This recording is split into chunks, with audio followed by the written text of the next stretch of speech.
This game, man, I'm not sure if once I was done recording I was impressed by the game or I hated it. Not the game itself, but the trapped reliving the same day over and over aspect of the story. Like, here, let me elaborate some more.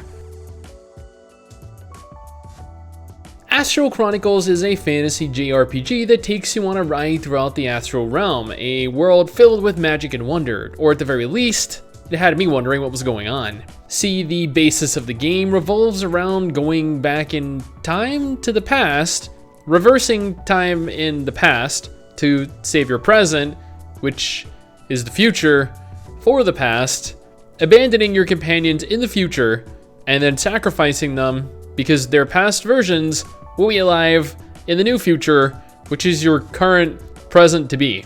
Yeah, if that made sense, then congratulations. You can thank me for making sense of all of this in the form of a cookie, because I love cookies. Interestingly, the game is set in a kinda open world, like you navigate the world via side-scrolling like you would in MapleStory, or I guess in Dungeon Fighter Online, but the zones aren't separated by constant loading screens. Instead, they're all interconnected and allow for the easy transition between areas by simply walking one direction or the other. This is probably the first time I've experienced this, and I played through like 20-30 games for the channel so far. According to the official description on the Play Store, Astral Chronicles is set to bring us an unprecedented, captivating RPG experience, and honestly, well, they aren't entirely wrong. There are over 50 heroes currently that you can recruit, all with their own unique personalities to learn about. Each character has their own unique combat style, appearance, and skills, so like in all games of its kind, experimenting to find the strongest possible team combination is all but a must. But knowing when to swap out characters to adapt is equally, if not even more important. Combat takes place in a separate instance to the game world.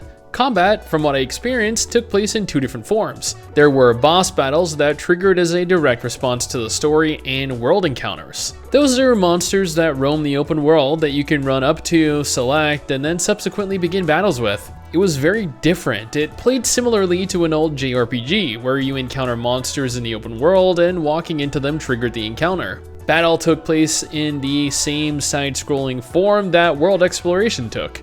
You ran either left to avoid enemies or right to move towards them. Your party begins fighting of their own accord, but don't use their ultimate skills unless you tell them to. You personally have various skills as well, but not skills that you can just click and use. Instead, you have to draw the corresponding sign to trigger them. This was pretty damn cool. Like, I'm not gonna lie, the first time I've ever had this much to do in a mobile game during battle, like,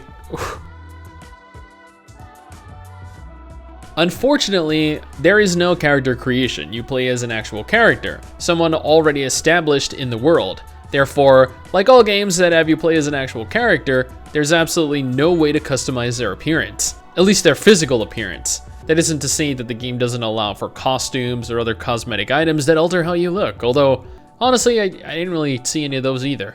At least for the main character, but then again, I could be blind. You do get to choose your gender though, which is some form of customization at the very least. And both genders look pretty sick, like all the characters look pretty amazing, granted. Whoever did the character models deserves a pat on the back, because the characters you come across in the zones themselves, wow. This is a very beautiful game, well done.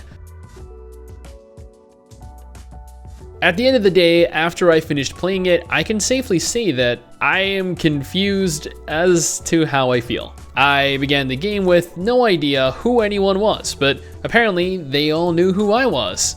They said that I was the last hope and sent me back in time. I then spent the entirety of the game moving through the story, meeting new people, saving people, losing people, only to be told that once again, I am their only hope and get sent back in time.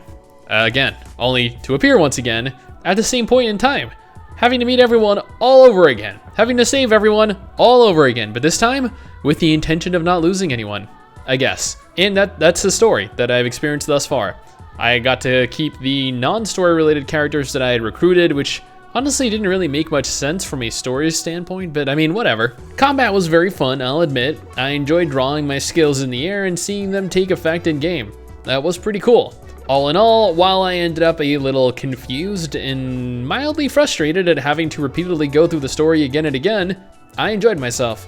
Enough to continue playing it? No. But enough to say that it was fun while it lasted. But that is just my opinion, my first impression of the game. What do you guys think? Did you enjoy it? Do you enjoy it? Will you try it out, or do you even want to? Let me know in the comments below and let's talk about it.